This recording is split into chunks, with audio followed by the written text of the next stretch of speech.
Seth Rollins just lied to everyone's face, and the proof he's the mystery attacker will destroy him. The architect just gave the most desperate and unconvincing denial in wrestling history, and what Seth Rollins said about not being the mystery man who attacked CM Punk at Survivor Series is so obviously false that even his most loyal fans are questioning whether they can ever trust him again. Seth broke his silence on Monday Night Raw with a promo that was supposed to clear his name and restore his reputation, but instead he raised more questions, contradicted known facts, and made himself look guilty as hell while claiming innocence. Before I break down every lie Seth told and expose the mountain of evidence proving he's absolutely the mystery attacker despite his denials, answer me this: do you believe Seth Rollins is telling the truth about his innocence, or is this the most pathetic cover-up attempt in WWE history? Drop your answer in the comments, because what Seth said on Raw is either going to convince people he's innocent or confirm beyond any doubt that he's a lying, manipulative backstabber who can never be trusted again. The context for Seth's denial makes his claims even harder to believe given everything we already know about the mystery attacker situation. Roman Reigns explicitly stated on a previous Raw that Seth Rollins was the hooded figure who destroyed CM Punk at Survivor Series, providing video evidence of Seth meeting with Roman and planning the attack.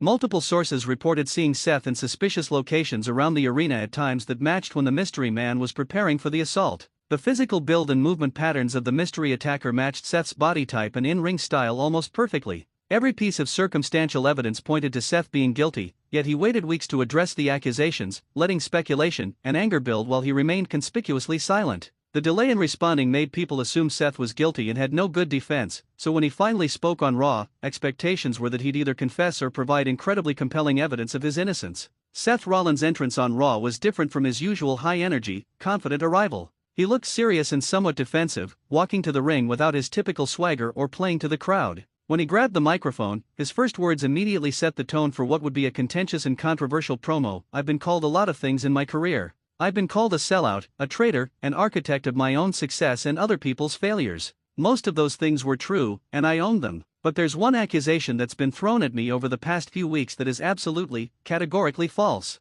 I did not attack CM Punk at Survivor Series. I was not the mystery man under that hood. And Roman Reigns is a liar who's trying to frame me for something I didn't do to serve his own agenda." Quick question for the comments: what's your gut reaction to Seth's denial? Does he sound like someone telling the truth or someone desperately covering his tracks? Let me know below. The problem with Seth's denial became immediately apparent when he tried to explain away the video evidence that Roman had shown previously. Seth claimed the footage of him meeting with Roman Reigns was taken out of context and edited to make innocent conversations look conspiratorial. According to Seth, he had been meeting with Roman to discuss potential WrestleMania plans and future storylines, not to plot CM Punk's destruction. This explanation might have been believable, except that the footage clearly showed Seth saying words that were captured on audio: "I'll take care of Punk at WarGames. Just make sure you hold up your end of the deal afterward." Seth's attempt to explain this away by claiming his words meant something different than they obviously meant came across as insulting to viewers' intelligence and made him look more guilty rather than less. Seth's explanation for why he was in areas of the arena where the mystery man was spotted was equally unconvincing and raised more red flags than it addressed.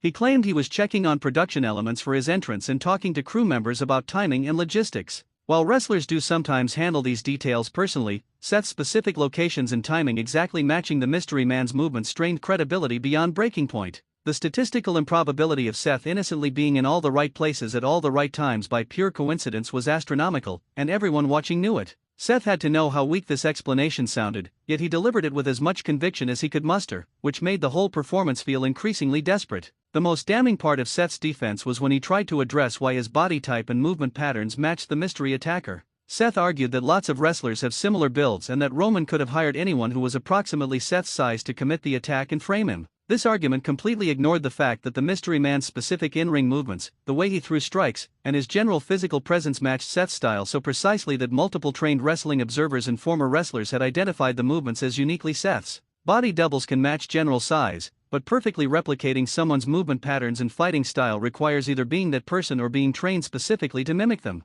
Seth offering no explanation for these specific movement matches made his denial feel even more hollow. Do you think body language and movement patterns are reliable enough to identify wrestlers, or could someone fake Seth's style convincingly? Share your thoughts in the comments section. CM Punk's interruption of Seth's promo added the confrontation and tension that everyone watching had been waiting for. Punk stormed to the ring on crutches, still recovering from the injuries inflicted by the mystery attacker, and his arrival immediately changed the energy in the arena from skeptical listening to explosive confrontation. Punk didn't waste time with pleasantries or preamble, cutting straight to his accusation that "Seth, I've known you for over a decade. We were brothers in the Shield. We've main event WrestleMania together. And I can tell when you're lying, and you are lying right now. You were the mystery man. You destroyed my leg at Survivor Series. You tried to end my career because you're jealous, bitter, and couldn't stand that I was getting opportunities and attention that you think should be yours. Just admit what you did. Stop insulting everyone's intelligence with these pathetic excuses and own what you did like the man you claim to be. Seth's response to Punk's direct accusation showed cracks in his composure and revealed anger that seemed genuine rather than worked. You want me to confess to something I didn't do just because it fits your narrative? Just because it's easier for you to believe I betrayed you than to accept that maybe Roman is manipulating both of us? Phil, you've spent your entire career seeing conspiracies and betrayals everywhere because your ego won't let you believe that sometimes bad things just happen without being someone's deliberate plot against you. I didn't attack you. I don't know who did, but it wasn't me, and I'm getting really tired of being accused of something I'm innocent of by someone who's supposed to be my friend. The Shield Brotherhood being invoked by both men added emotional weight to the confrontation and raised the stakes beyond just a mystery storyline to something about trust, loyalty, and the deterioration of relationships that used to mean something. Both Seth and Punk referenced their shared history, the battles they'd fought side by side, and the bond they'd formed during their years working together. Seth tried to use that history to appeal to Punk's sense of their friendship, arguing that their past should earn him the benefit of the doubt. Punk countered by pointing out that Seth had already betrayed the Shield once before by turning on Roman and Dean, establishing a pattern of betrayal that made this latest accusation entirely consistent with Seth's character and history. Can you name another wrestling storyline that involved betrayal between former Shield members?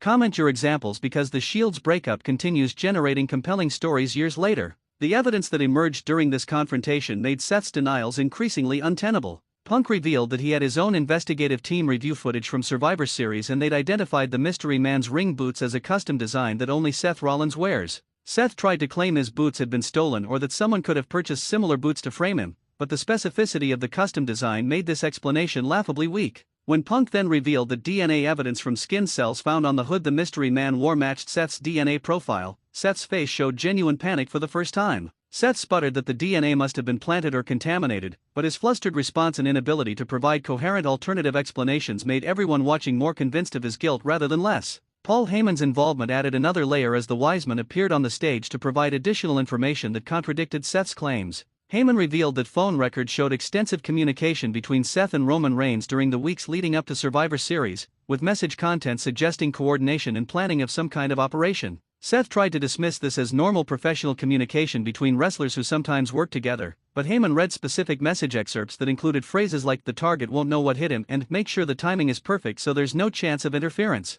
These messages, combined with all the other evidence, created a comprehensive picture of Seth's guilt that his increasingly desperate denials couldn't overcome. The courtroom drama feel of this segment, with evidence being presented and Seth having to respond to each accusation, made for compelling television that kept viewers engaged throughout. Each new piece of evidence Seth had to address painted him further into a corner where his claims of innocence became less and less believable. The desperation in Seth's responses showed a man who knew he was guilty but couldn't admit it without facing consequences, creating the kind of uncomfortable tension that makes for memorable wrestling moments even if it makes the character look weak and dishonest. Roman Reigns' appearance later in the show added his perspective and doubled down on the accusation that Seth was the mystery attacker. Roman mocked Seth's denials, saying Seth Rollins is doing what he always does when he gets caught lying, making excuses, and trying to manipulate people into believing his version of events. I showed everyone the evidence weeks ago. Punk just presented even more evidence tonight. At what point do we stop pretending Seth might be innocent and accept that he's guilty and just too cowardly to admit what he did? Roman positioning himself as the truth-teller despite being the story's primary villain created interesting moral complexity where the bad guy was telling the truth about another bad guy's actions.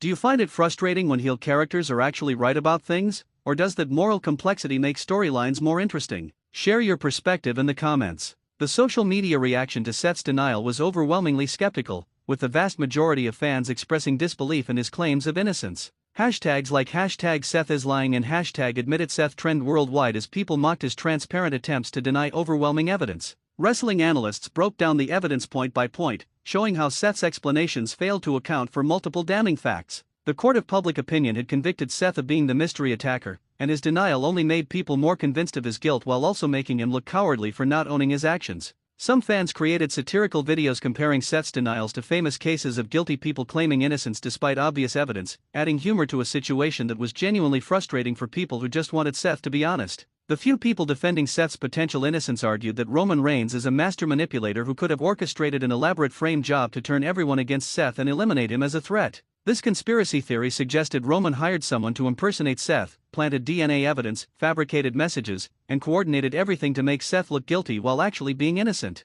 While theoretically possible, this explanation required believing in a level of conspiracy and coordination that felt more like a spy thriller than wrestling storyline. Occam's razor suggested the simpler explanation, that Seth was actually guilty and just lying poorly, was far more likely than Roman executing a perfect frame job with no mistakes or evidence of the conspiracy. The implications for Seth Rollins' character going forward are significant regardless of whether he eventually admits his guilt or continues denying it. If he maintains his innocence despite overwhelming evidence, he becomes the wrestler who everyone knows is lying but won't admit it, making him fundamentally untrustworthy and damaging his babyface credibility permanently. If he eventually confesses after weeks of denials, he's established himself as not just a betrayer but a cowardly liar who only admits truth when backed into a corner with no other options. Either path damages Seth's character in ways that will be difficult to repair, suggesting WWE either has a long-term redemption arc planned or they're intentionally turning Seth heel and destroying his heroic image to facilitate that turn. The mystery of whether Seth will eventually admit his guilt or maintain his denials until proven wrong through some other revelation creates ongoing intrigue that keeps fans engaged with the storyline.